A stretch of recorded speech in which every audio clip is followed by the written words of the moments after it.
एक स्थान पर गोस्वामी जी कहते हैं, जो मही राम लगते नीके, अगर राम अच्छे लगते हैं, राम का नाम अच्छा लगता है तो 9 रस अनरस हो ही जाते और 60 रस सब ठीक है। 9 रस होते हैं कविता में, भाव में, जीवन का सौंदर्य 9 रसों में, काव्यों में होता है। और 60 रस होते हैं व्यंजन में, कड़वा, तीखा, कसैला, नमकीन, ये सब 60 रस इस तरह 6 तरीके का स्वाद भोजन में होता है।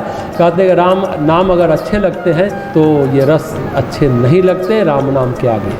जिह्वा में क्या होता है, जो हम इनसे उच्चारण करते हैं, जिह्वा की जो तंत्रिकाएं होती हैं, उन तंत्रिकाओं का संबंध बड़े गहरे होते हैं। कहते हैं उन नाड़ियों का संबंध हृदय क्षेत्र से भी होता है। जैसे टाइपराइटर में क्या होता है, हाथ चलाते हैं कीबोर्ड पर और अक्षर टाइप होते हैं उधर कागज़ पर। जिह्वा में जो हम शब्द उच्चारण करते हैं वो शब्द और ध्वनि तरंगें होती हैं, उसमें 2 चीज़ें होती हैं।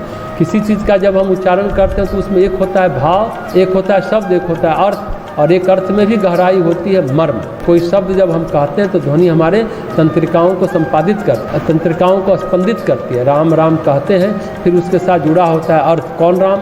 राम जो पड़ोस में रहता है, जिसका नाम है राम, या राम परमात्मा जिसका नाम हम उच्चारण कर रहे हैं। इस नाम में शब्द के साथ अर्थ, अर्थ के साथ भाव, भाव अगर परमात्मा का है, परमात्मा का उच्चारण कर रहे हैं, तो पतंजलि कहते हैं हृदय में जो चित्त का वास है उसमें सब कलुष कालिमा मिटने लगती है। कई बार शब्द की भी बड़ी महिमा होती है। वाल्मीकि उच्चारण नहीं कर पाए, आता ही नहीं था राम नाम, तो नारद ने कहा मरा मरा कहो। मरा मरा शब्द की ध्वनियाँ ऐसी व्याप्त होती गई, ऐसा उनके द्वारा नारियों का मल धुलता गया कि वाल्मीकि का मरा मरा कब राम राम हुआ, और राम नाम में वाल्मीकि की कब समाधि लग गई पता ही नहीं चला।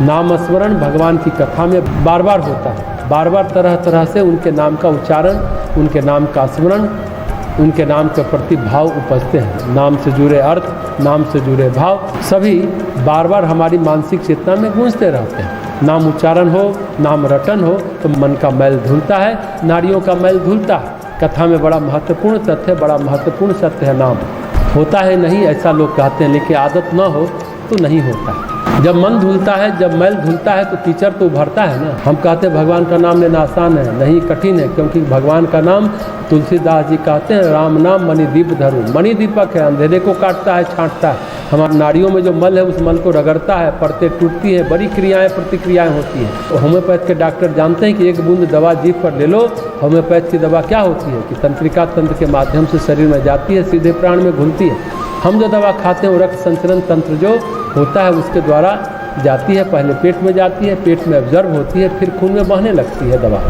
इतना लंबा प्रोसेस है उसका। होम्योपैथ का चाहे कोई भी दवा लो, उससे सफ़ेद सफ़ेद गोलियाँ होती हैं, गोलियाँ असर नहीं करती है। जो गोली में लिक्विड डालते हैं वो असर करता है, तो जो हम उसमें द्रव डालते हैं वो असर करता है। ऐसा नहीं कि उसमें से 4 गोली खाई तो असर कर गया।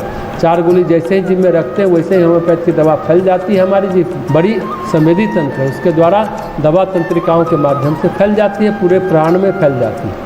नर्व के द्वारा, तंत्रिकाओं के द्वारा पूरे प्राण प्रवाह में फैल जाती है। इसलिए होम्योपैथ की पोटेंसी होती है, होम्योपैथ में वजन होता है। तो इससे ये होता है कि दवा की कितनी मात्रा थी रक्त में उतनी ज़्यादा घुलेगी। 5 mg की दवा खाई कि 25 mg की खाई, 250 mg की खाई कि 500 mg की दवा खाई, तो कितने mg की दवा खाई उसका वजन होता है। होम्योपैथ में दवा में वजन नहीं होता, उसकी तीव्रता होती है, इंटेंसिटी होती है, कितने पावर की वो दवा है। अर्निका 200, अर्निका 1000, 1 m बोलते हैं, एक बार सप्ताह में ले लो, बात खत्म। होम्योपैथ के कितने डॉक्टर से पूछो, बोलता है सप्ताह में 1 बार।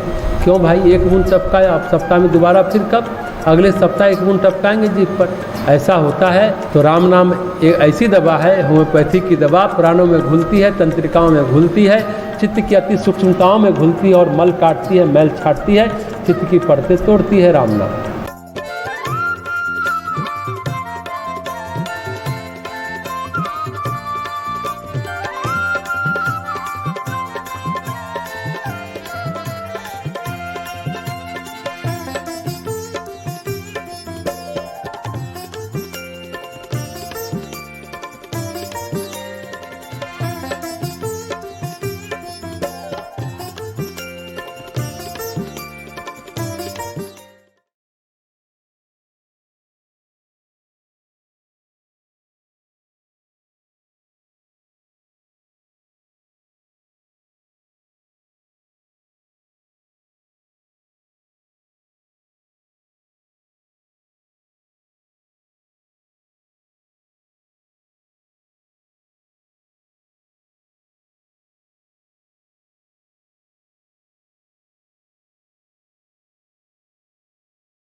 भगवान की कथा में